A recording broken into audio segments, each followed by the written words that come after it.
Hello, my name is Linda Abraham, and I am the president of Accepted.com and the moderator for today's webinar. I want to welcome all of you to MBA Reality Check to be presented by Natalie Greenblatt Epstein. Before we start, I'm going to get back to Natalie's qualifications in a second. Before we start, I just want to go through a few housekeeping items.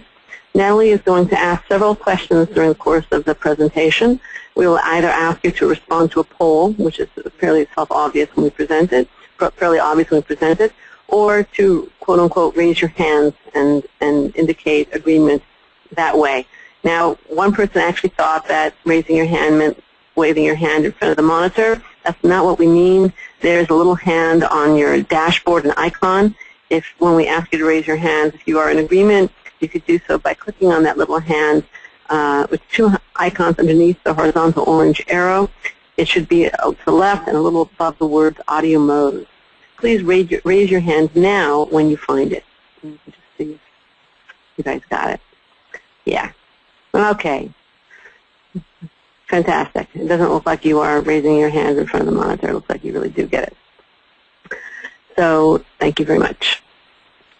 Raising your hands or responding to the poll allows you to respond to our questions. What about your questions? We have we'll have time left at the end of Natalie's presentation for questions, and we will answer them then, or as many of them as possible. If you have a general question and we run out of time before answering it today, you can post it on Accepted's Facebook page or in our forums or on our blog. The Facebook page is at facebook.com/accepted. The forums are forums.accepted.com, and the blog is blog.accepted.com. We are more than happy to answer questions in any of those forums, so please feel free. A final 2 points before we get to Natalie's presentation. We will announce a special offer for those of you who are here today at the end of the presentation, so please do stick around. And when you leave, you will receive a brief survey. We ask that you fill it out.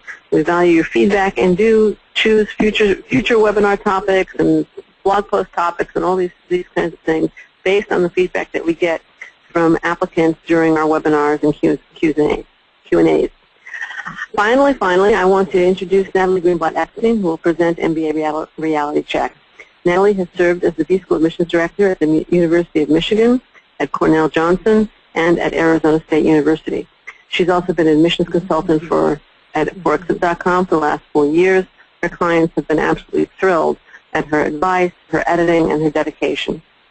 She brings enormous insight and perspective on the MBA application process to our webinar today.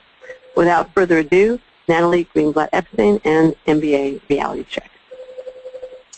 Thank you, Linda, and thanks to all of you for coming to today's webinar, Accepted.com's Reality Check.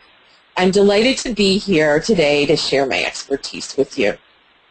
What I plan to do is describe the evaluation process from an admissions director's perspective and describe how you can self-evaluate and then enable you to play the role of an admissions director's review a couple of case studies. The candidates that I'm going to present to you in the case studies are not actually people because they never want to violate rights to privacy. They're composites of MBA applicants. But that's the way we train admissions directors, and so when my clients ask me what now, we go through the process and I explain to them what happens with the admissions process. So they do understand what the waiting game is and they understand how we go about and evaluate the candidates. I'm hoping that when you look at these cases that you'll be able to put yourself into their shoes and that you will be able to assess your own candidacy for MBA admissions. And if not, we can help you with that. So you will note that when we present the case studies, the GMAT is held constant. Your test scores like GMAT and GRE, and when applicable, the TOEFL or the IELTS are extremely important to the MBA process, but they're not the sole component of the admissions decision. I want you to keep that in mind as we go through this webinar. In fact, I've denied over 40 candidates that presented perfect scores and admitted hundreds of candidates that presented suboptimal scores. So while you demonstrate that you can succeed academically in a program, once you've met that threshold, it's all the other factors that I'm about to describe that we'll take into account that can make or break an admissions decision. So with that, looking at this slide, I want you to think about the admissions cycle from an admissions director's perspective. With each cycle, an admissions director must build a class, and this process is really an art. It's not a science. I know that disturbs a lot of people because it's really subjective. In fact, I've always likened it to creating a tile mosaic where the tiles are applicants and they show their own unique shapes and colors, and they're really terrific on their own. But when pieced together, it becomes a work of art, and the whole thing becomes something fantastic. Having said that, there are many stakeholders who influence the shape of this mosaic, as you can see from this slide. Each has his or her own agenda, and they will come forward and be very vocal about what they want to see in the class. For instance, faculty always want the brightest students, and career services always wants the most placeable students, candidates that companies want to fight for. So sometimes these priorities compete with each other. Most of the time they compete with each other. And the most placeable students may not be the most academically gifted. So it's up to the admissions director to find the right balance for her school's agenda that includes the future aspirations of the school, not just what the school attributes are for a given year. We consider, a little louder, please? Yep, absolutely. We consider the dean's vision for the school when we are building the class. Is this better, Linda? Can you hear me now? A little better, yeah. Okay. And I'll try to project and use my theater voice if it is easier for everyone. So I want to give you an example of what I mean by these conflicting priorities and the vision of the dean for the school. So while I was at the University of Michigan, before it was the Ross School, the dean wanted to move into the sustainability area. He had tremendous foresight in understanding that that would be a really big area. There were several faculty who were already doing tremendous research in that area. So before Michigan created the Herb Institute, one goal of ours was to find students who were environmentally aware and wanted to have a green career. We therefore recruited students from environmental science programs. Now that Michigan's fully established as one of the top schools in this area, the admissions office no longer has to aggressively recruit from these programs. Students are naturally attracted to the program because Michigan, and specifically Ross, took time to establish its reputation in that field. In fact, it took over 20 years by recruiting students, faculty, and companies that were in tune with sustainability. It was really a team effort from all stakeholders. And in the same spirit, Cornell wanted to connect science and business and created the accelerated MBA, looking for students that could clearly add value to this community. Next slide, please.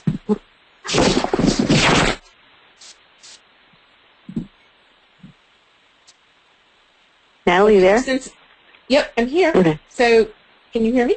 Yes. Yeah? Okay.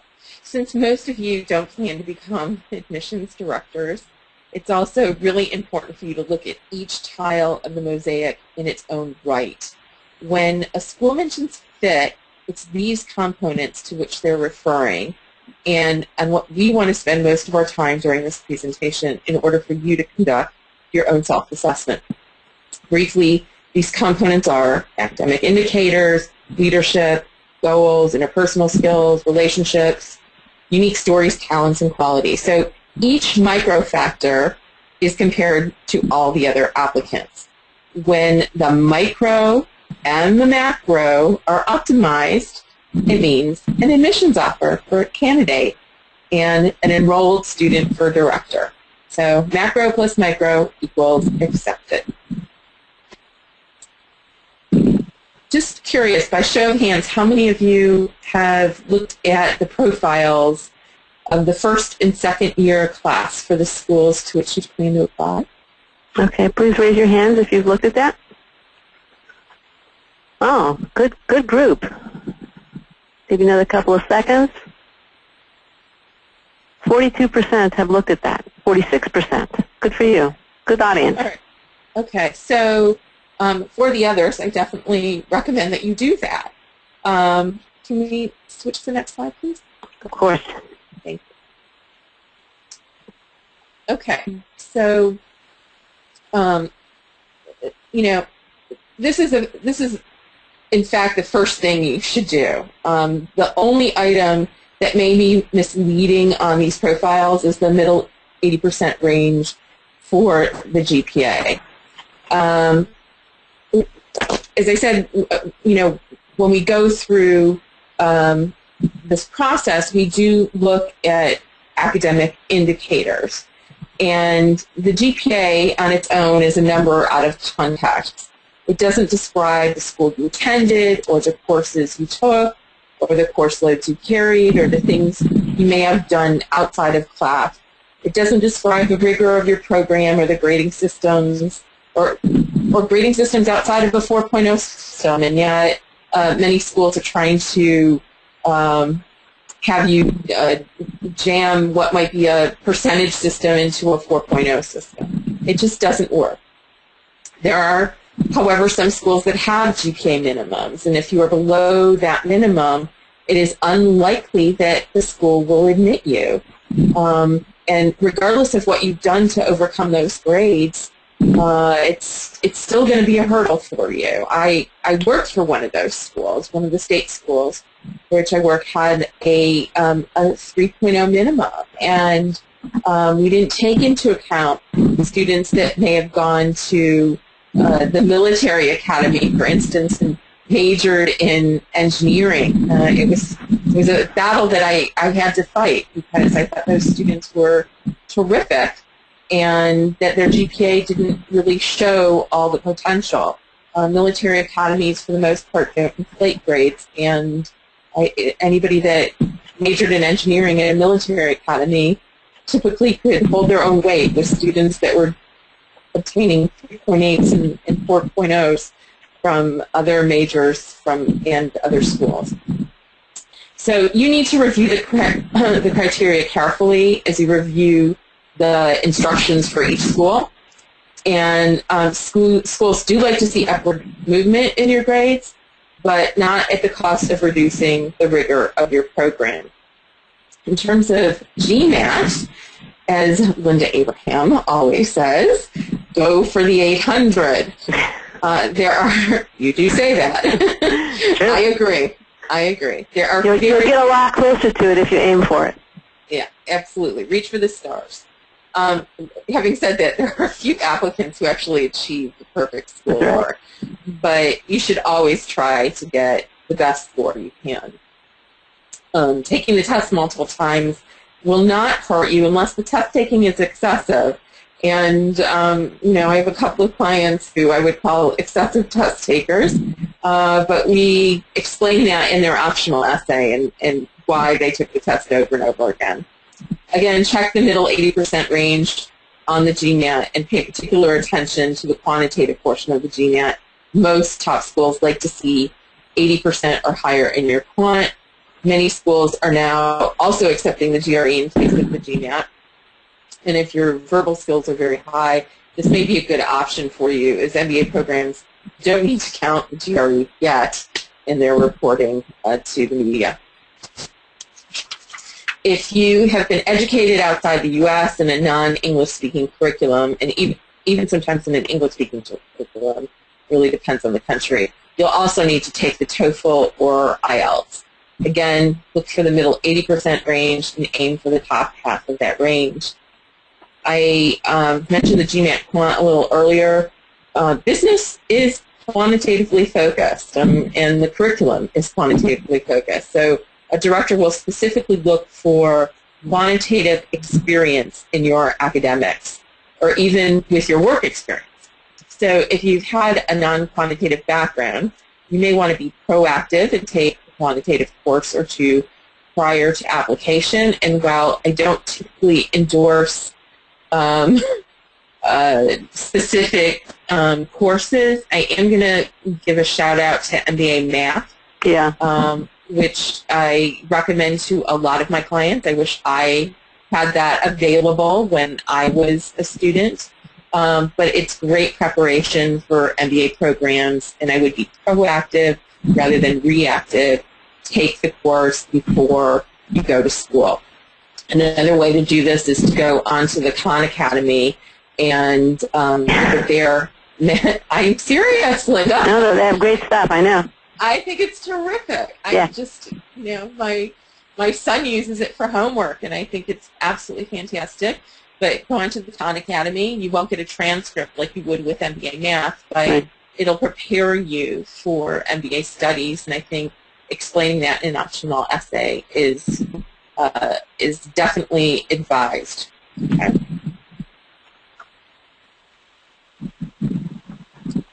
So another thing that we'll look at is leadership. You need to give examples of how you inspired others to implement your vision and add value to an organization. If you can quantify those accomplishments, all the better. Look to increasing revenues or decreasing costs, increasing efficiency, decreasing cycle time, increasing market share, increasing safety, increasing customer satisfaction, and of course, by how much. So it could be a dollar amount, it could be a percentage, but keep those numbers in mind and keep the quantitative measurement in mind. You can display leadership at work, but you can also display. Can you go back? I'm sorry. Sure. Okay. But you can also do that through your extracurricular activities and through community organization. You do need to be proactive. Leadership doesn't necessarily mean that you have to have direct reports, but it does mean that you have to inspire others to implement an idea or a goal of yours. It's not about the awards you won. It's about what you did to gain the recognition that earned you that award.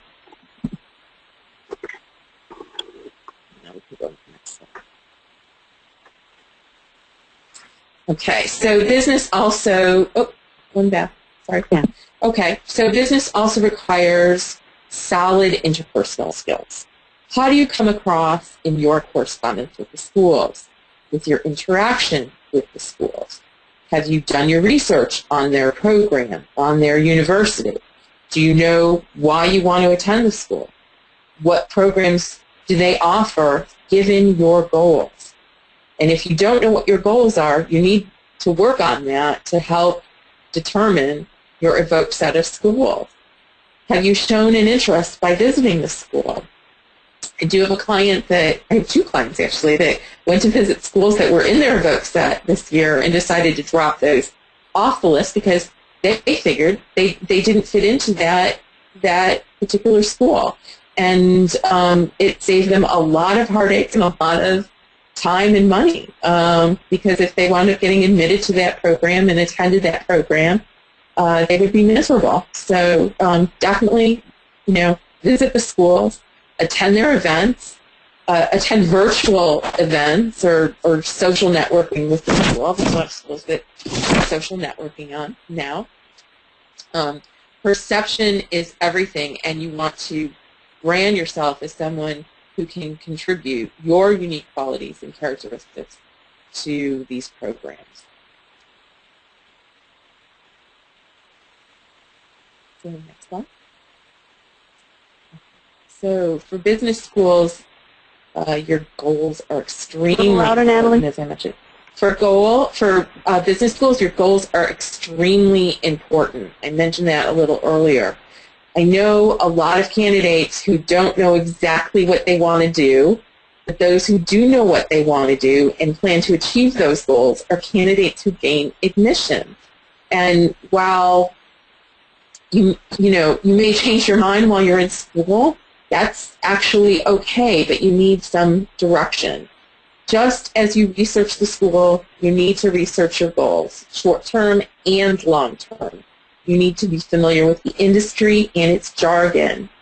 I had a client that was asked in an interview about an announcement that was made regarding his intended industry that morning that was in the Wall Street Journal that morning. It was a big announcement. He did not read the journal that morning and completely blew the interview. So read, network, and call the schools, get to know the alumni in those fields, get to know students who are studying those fields. That will not only help you with your contacts with the application, but it will help you get a foot in the door into the industry once you're in school. So a final thought is be realistic. If you have never had a quantitative background and you want to go into something that is highly quantitative or for which there are few jobs, it is unlikely that you will achieve those goals. Do recruiters from your industry recruit at the school of choice? And if not, you're going to have to use your own network to find jobs, and you need to express that in the application.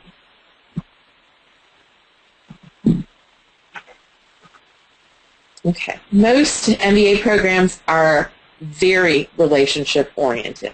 You need to use your network. If you know students or alumni who attended the program personally, ask them if they can endorse your candidacy.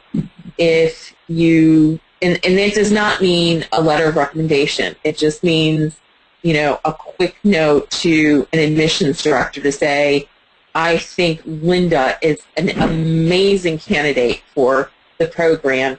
And admissions directors do trust their alumni and their students to understand what it takes to succeed and to thrive in their program. So if you work for an alumnus directly, you can ask them for a letter of reference, and that would be very appropriate.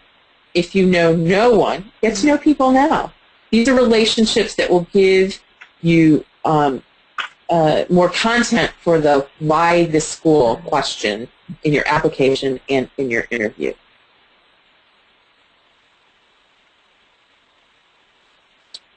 So finally, in creating our mosaic, it is the little things that an individual brings to the table that can make for a great story. You want to bring these out in your application. Think about what sets you apart and what makes you unique. Hobbies, collections, activities, travel, community service, your upbringing. These are all stories that can connect you to a reader. What unique talents do you have? A consultant can bring these items to the forefront. A consultant at Accepted. Let me rephrase that. We can certainly help. And let me give you an example of that, too. I had a client who told me he could not finish his application. He was working on his essays for a school, and he couldn't finish one of the essays. And I said, why can't you? I mean, the application deadline was like a week and a half. Why can't you finish this one essay? Well, I'm taking a trip. Well, where are you going? Oh, I'm going to climb Mount Kilimanjaro. It's like, okay, take really, really great notes, because that wound up being his essay. And it definitely set him apart, and it helped him gain admissions to the school. So just keep these things that you might not think about, we might be able to pick up on, and we'll try to figure out how to set you apart from the other applicants that are applying to the school. Okay. So with that, let me see a show of hands if you're ready to put on your admissions cap. Raise your hand, please, if you are ready to do some admissions work. Pretend you were on an admissions committee and able to vote on the candidate you see in front of you and on one other one that we'll present in a minute. We don't have very many, right, who want to do this. I don't know, only 22% feel like thinking at the moment. Now we're up a little higher. 30%, okay. 40. How many want to evaluate some couple profiles here? We got to get, okay, getting up there. All right, now we're over 50%. Now we're at 58, 60%. Okay, so we have their attention. Good. All right. Good. Okay, let's put the hand down now. New careers admissions directors. All right. Exactly. So here's the applicant number one, and this is really how we train admissions directors. We offer these profiles. So this applicant is a male. He's Mexican. Remember I said that we're keeping the GMAT constant, so both applicants have a 720. Notice the breakdown, the quant versus the verbal and the AWA. Strong grades, mechanical engineer, 2 years in a leadership development program at GE. So, and he wants to go into management consulting. He applied to HBS Stanford, Tuck, and Darden. So let's see where he got interviewed. Okay, so he was offered interviews at all of these schools. How many of you think that he was admitted by Stanford? Raise your hand if you believe he was admitted to Stanford. Give me another couple of seconds. Okay, 5, 4, 3, 2, 1. 7 or 14%. No, it's a 7 believe he was admitted to Stanford. Okay, so let's see what happens. You guys are pretty good. Yeah, he was actually waitlisted at Stanford. We were able to help him with this waitlist. He got off the waitlist. But, you know, he was admitted by most of these programs. Why do you think that this profile was a strong profile? Now, you can post your answers in the question box, and we'll look at them, and we will go back to some. When we get to the questions and answers, we'll go to back to some of the questions that were already posed. But if you could, instead of asking a question, could put the answer in the question box. Okay, Jordan says good GMAT score. Paulina, typical B-school applicant. Good GMAT score and work experience at GE. Mechanical engineering with high GMAT and academics. International, strong quant, prestigious work experience. I'm reading off different answers. Good score, decent work experience, 720 GMAT, underrepresented minority. Strong quant leadership program, leadership development at GE. He actually makes things. Leadership development at GE, good GMAT, diversity, high quant aptitude. Good GMAT score and leadership-based experience, leadership program at GE. Prepared him for a career in MC. Goals were aligned. Natalie, you want to comment? Thanks for your participation. I love it.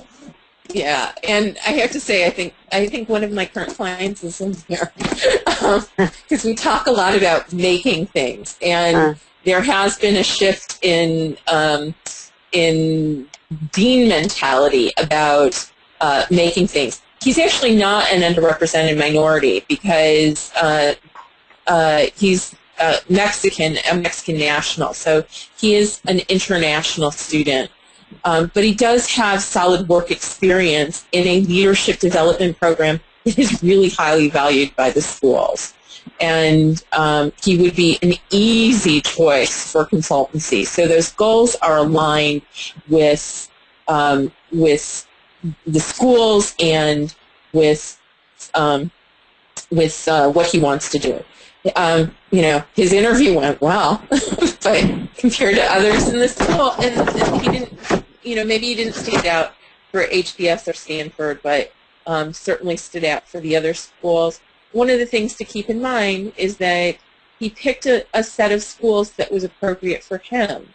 So, you know, a couple of stretch schools and a few match schools, and obviously got into his match schools, waitlisted as a stretch school. So good work, folks. Let's take a look at the next applicant. Okay. Okay. So applicant number 2 is a male, U.S. permanent resident. So same GMAT. Okay. Overall. No, overall, same. Right, same, yep, same. Held GMAT constant. Okay. So top 20%, business undergraduate, 3 years operations program at a growing retailer. So his goal is for global development for retailer. And he applied to LBS, Wharton, Fuqua, NTAD, and Kellogg. Let's see where he was interviewed. Oh, interviewed again at all 5 places, which is great. And how many of you think that he was admitted by NCAD?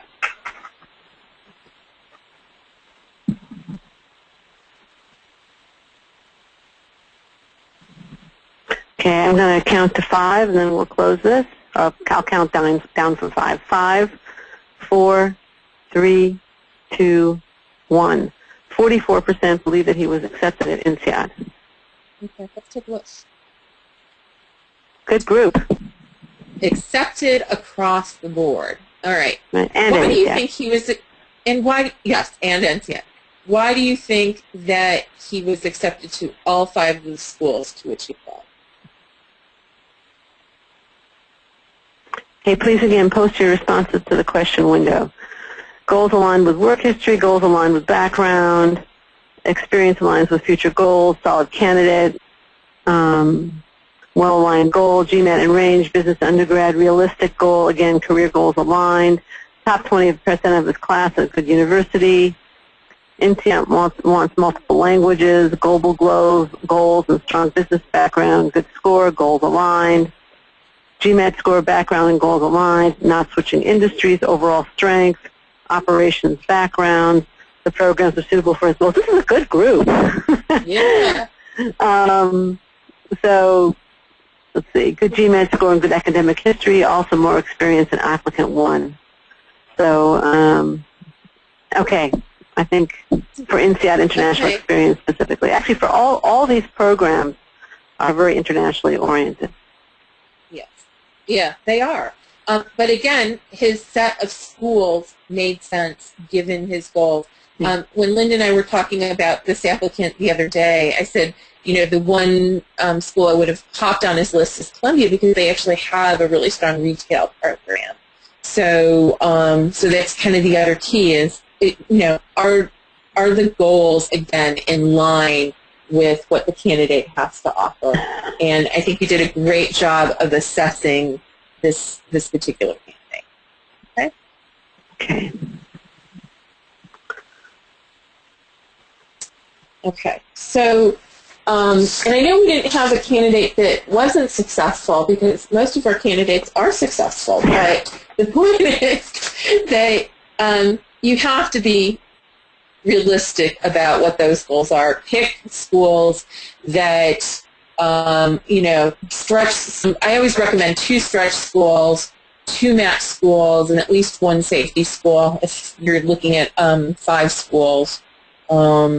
And if not, I would pick, you know, if you're going to go for 6, pick an additional match school.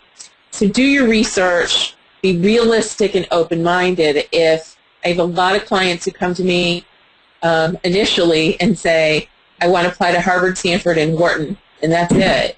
Well, those are all stretch schools for everybody. And so you have to be realistic and open-minded. Look for trends. An interesting trend that we're seeing this year is that applications across the board are actually down. So for this year, it is actually easier to get into a program. That doesn't, I mean, on the margin, it doesn't mean that it's going to be easier for a candidate that is, you know, that doesn't meet a particular threshold. So certainly use a consultant for help. I really, really enjoy helping my clients.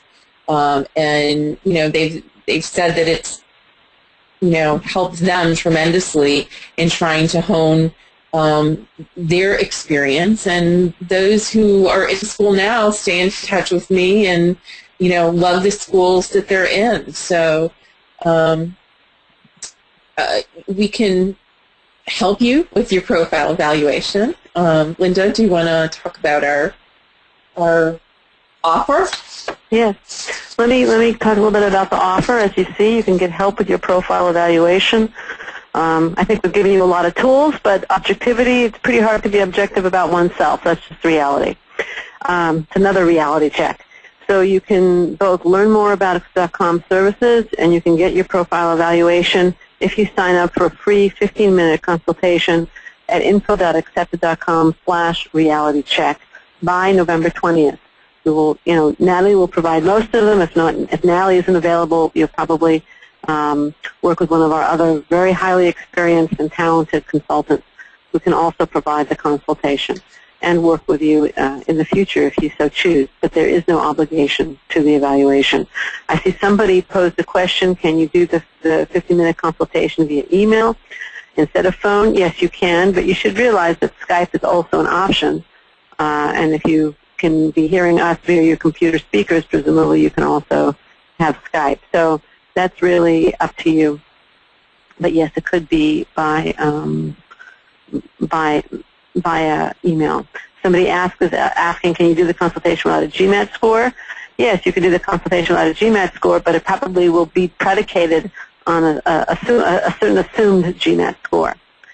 And what material do you need for the consultation? We'll ask you for your resume. There are a couple of questions that we ask in the form at info.accepted.com/realitycheck, and we also will ask for a copy of your resume. So we're not asking for tons of information, but we do clearly need some, or it's just a waste of time. Now, the rest of the webinar will be devoted to your questions. So I'm going to take some of the questions that were posed by people right at the very beginning. For instance, Rajendra asks, thank you for hosting the session. Can you tell me how USB schools look at a guy with 9 years of work experience in information technology? Is it too late for a guy like me to change function by doing an MBA? And there are a couple of other people who have more than the typical 3 to 8 years of experience. So, Natalie, do you want to address that? And while Natalie's addressing that, I'm going to let you see a little bit more about Natalie's background. Go ahead. Okay. No, that's a great question. And Rajendra, you actually fall into a category that's overrepresented at business schools. So the Indian male IT candidate with more work experience than less is somewhat overrepresented. There are schools that, I would say are a little bit more open to an older candidate. The question is, how do we position you so that you stand out in a unique way? And I think, changing function, it really depends on what that function is. So if you're in a technical consulting career right now, are you looking to go into something a little bit more entrepreneurial or changing function but within a technical field? Those are all very realistic. If you keep the industry consistent, I think that business school might be the right place for you. If you're looking at, jumping ship and going into investment banking, I don't think that that's going to be wise. First of all, there aren't as many investment banks since the crash. So, we can talk about that. Sign up for the 15-minute consultation, and happy to speak one-on-one with you on this. Okay. If I mispronounce anybody's name, this is my blanket apology, one per Q&A, one per webinar. Javier asks, as a Latin prospective applicant, what should the TOEFL and GMAT scores be? Can you give a blanket answer, or is it possible to answer that question without knowing the school, the grades, a little bit more about them? Yeah, it's actually not. I mean, I'd need to see, the list of schools that you're planning to attend. There, as I mentioned, there are no minimums for the GMAT. Let me put a caveat to that, because I do know some schools that sent letters to clients this past year asking them to increase their GMAT scores. So that's not necessarily true anymore, but most schools do not do that. Most schools don't have a minimum. But there are minimums for the TOEFL, and Again, it's very dependent on the school. So again, I'd recommend we talk one-on-one about this and try to figure out what schools you're looking at, and then we can talk about whether or not you need to retake the TOEFL or the IELTS. By the way, there are, for many of you, there are resources on the exhibit.com site. There are articles, there are, in some cases, special reports that address both how to choose a business school, how to strengthen your goals, what makes a good goal, all those kinds of things. So if you go to www.accept.com/MBA, you'll have links there. I think it's 101 admissions or admissions 101 that'll take you to all kinds of resources that can fill in some of the space between what Natalie is telling you here today, the free consultation that you're eligible for, or give you a little bit of background before the consultation perhaps, and that consultation. Michael asks, is there a situation where GMAT score is below the minimum, but the other aspects of the application are great? What is simply too low a score to apply? Same as Javier, it really depends on the schools to which you are applying. And I know I'm not really being direct here, but you know, the threshold that an admissions director is going to look for is the GMAT paired with your academic record, not just your GPA, but your academic record. Will that give us an indicator that you can thrive in the program? We certainly don't want to see students fail out of our program. So, you know, the best indicators are this composite of academic, meaning an academic minimum. So the very first thing that I would do when I looked at an application is determine whether or not the candidate can actually succeed in my program academically. And that was the GMAT, the TOEFL, and the academic record. So the entire record, not just the GPA.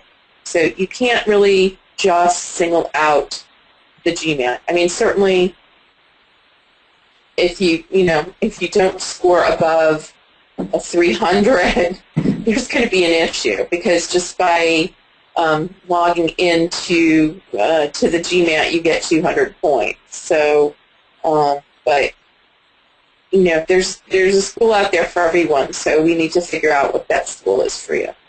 That's right. Okay, this one has a more general and I think very interesting question. He asks, how do I bring in diversity if I am an Indian male consultant? Okay. So again, you're in an overrepresented group, and I don't necessarily think that, you know, just your ethnicity would bring in diversity. It's really about those unique experiences that you may have had that would offer the diversity for the class. An example of this is in what way did you grow up? I mean, I have, you know, clients who were you know, children of farmers, or who were the first educated in their families. And if that's not the case, I mean, if you were, you know, the child of doctors, I've also had clients that have been, you know, the children of doctors or of entrepreneurs, that's another thing that you can bring. It's really about your story and how you tell it. You know, I mentioned earlier some of the activities that you might participate in. You know, do you have a good story about sports that you participated in when you were younger, or musical instruments? I mean, one of my favorite clients of all time used to conduct orchestras, and he was terrific. I mean, that's not what he did for a living, but as a child, he had the chance of conducting an orchestra. That certainly brought in an element to the application that we didn't see from anybody else. So It's trying to find these unique tidbits about you, these little things that you might not even realize differentiate you, that would differentiate you. Great, thank you. Hundi asks, this is more of a question about the consultation. Is the consultation for first-timers only? We have periodically offered free consultations in the past. The free consultation is a one-time offer. If you've already had one, we're more than happy to work with you, but at some point we do have to start charging. So if you already had a free consultation, you are not eligible for that offer. Okay. Here's another question. Alfonso asks, is there a resource that tells me which program is preferred by a particular employer? That's an interesting question. I actually think it's a combination of resources. Would you agree, Natalie? I do agree on that. A little homework there. Yeah. You asked me a little bit of homework done. I mean, there's a couple of things that you can do. One is you can actually contact the HR department at a particular company and ask them what their preferred schools are. Usually there's like a top list of schools that they recruit at, and then they might superficially, because of relationships, go to some other schools in terms of on-campus recruiting. But they welcome the applications from anybody from any school.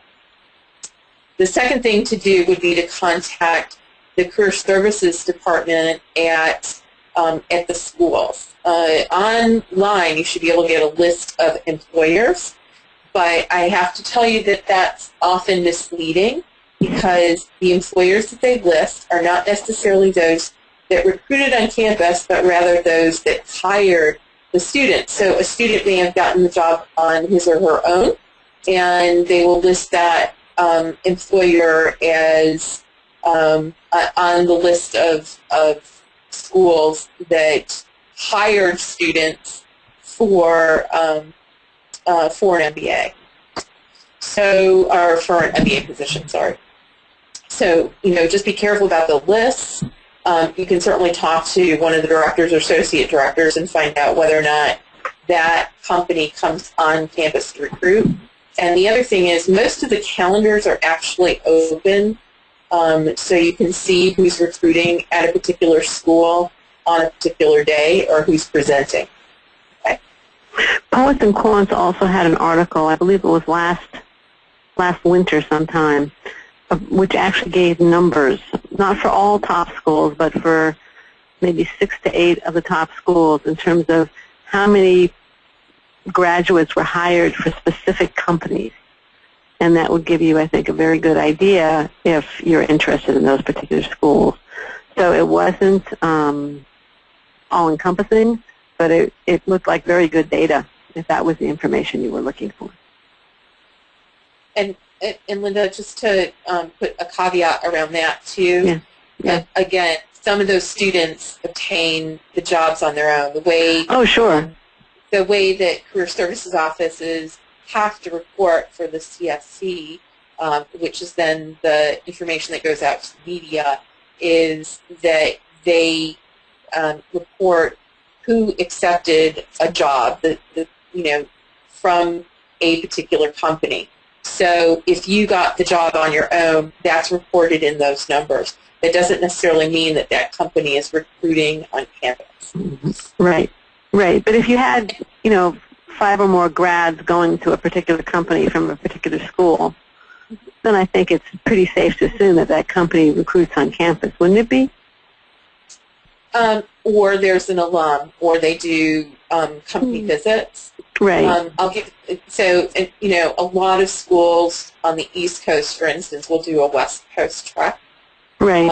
And those are then opened up to, they might do interviews as well, because some of the East Coast schools are really very cumbersome to get to. And, they're in remote areas, and, Hanover and Ithaca are not the easiest places to to get to, and both of those schools do these West Coast tracks. So a company may be hiring when the students come to visit. It doesn't necessarily mean it's on-campus recruiting. That might be something that is conducted through a club. Yeah.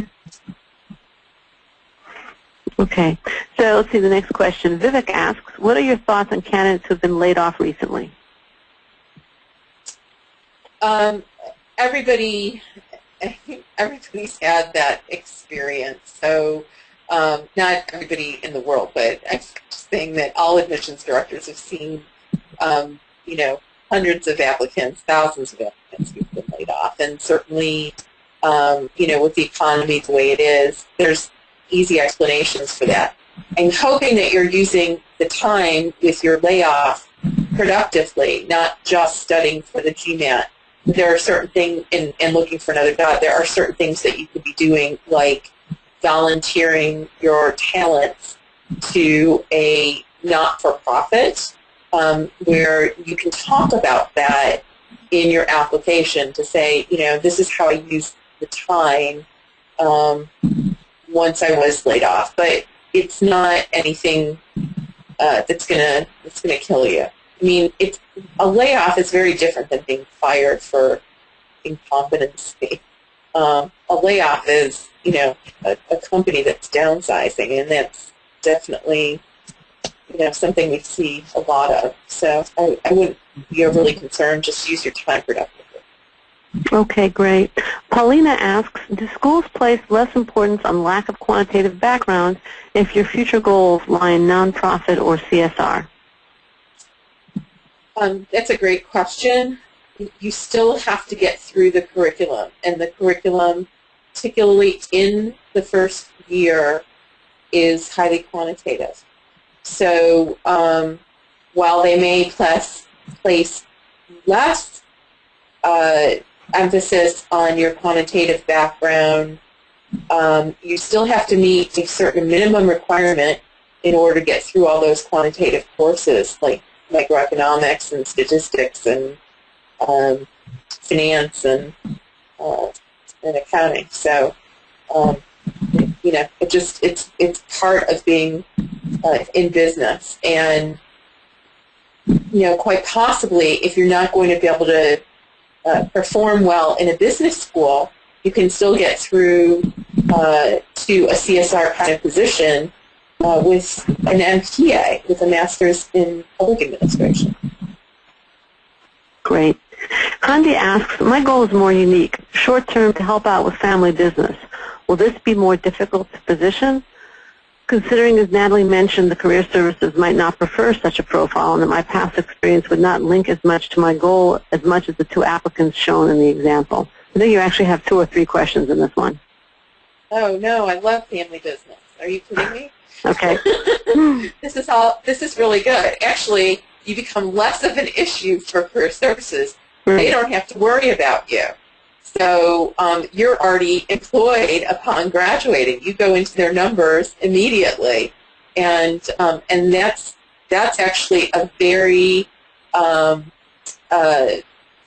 after profile. So family business experience is great. Hopefully, you would also position yourself as going into the family business for the long term. One of the things I ask my clients to do who are going into or in family businesses right now is to actually have a vision for that company. So you need to understand the market and where the market potential is. And I've also worked with clients that were in mature markets, and had a very successful candidate last year that was in a mature market. And we spent a lot of time exploring where they could take the business, you know, to grow the business. Is it vertical integration? Is it internationalizing the company?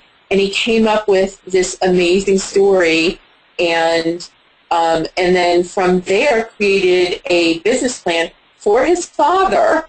And his father was actually able to get funding from what we worked on for his MBA application. So absolutely, highly desirable. family business Great. background. Okay. Now, the second part of this question was that his past experience doesn't align quite as well with the family business experience. And let's just take that away from the family business context, because, of course, most MBA applicants on some level or another are career changers. And do you have a tip in that situation? Yeah, I mean, there has to be some sort of link. I mean, where did this passion for the future goals come from?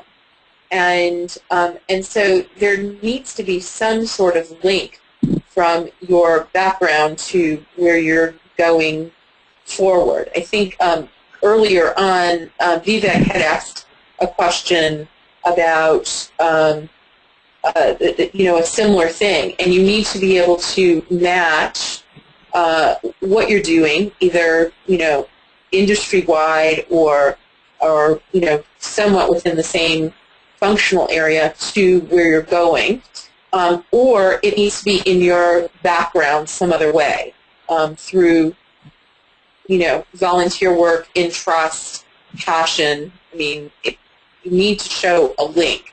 Where did this come from? So with the other, with the prior question, that's a family business question, with the person who talked about CSR, there needs to be a strong background in, giving back, or there would be, no rationale for wanting to go into CSR. You may also want to show some kind of transferable skills. I think you do need to show the link that Natalie is talking about in terms of what's motivating you to make the change, but in terms of what's prepared you for the future employer, you want to be able to show some transferable skills from your past experience. That's obviously less important when you're talking about a family business, but it is very important when you're talking about some other kind of career change. Yeah, that's a great point, Linda. Okay. We're just about out of time, and I want to, again, there are unfortunately lots of questions that we have not gotten to here. I'm going to take one more real quick one because I do think it's a quick one, and that's from Vibhav.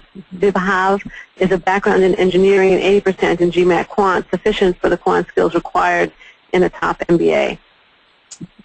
Yeah, most top MBA programs are looking for 80% or higher on the quant. And then obviously mechanical engineering would further enforce the idea that absolutely, that he knows that you know how to add, subtract, and all that stuff. Okay, so again, we're just about out of time.